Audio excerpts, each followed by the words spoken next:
It's a quick tutorial on how to install check straps on a Mark 7 Ford Transit. Basically, you have to first take out the door panel, inner door panel, work your way around it and take out the Phillips screws that are all the way around the panel. I don't know where the other ones are. There should be about 4 or 5 of them. Take that out, take out this middle bit here, which you can just sort of like feed through.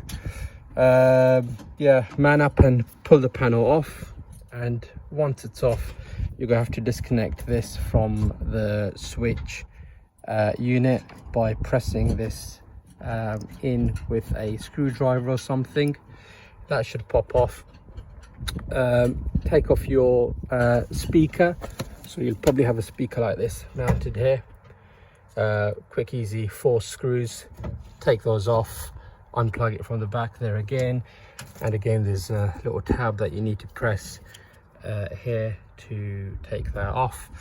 Then you get yourself a ratchet, and I think it's a 10mm bit that you put on there.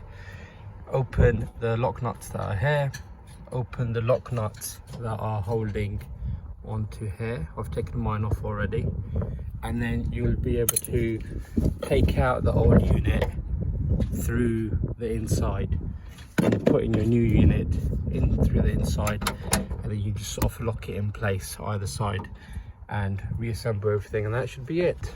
All right, hope that helped. Bye for now.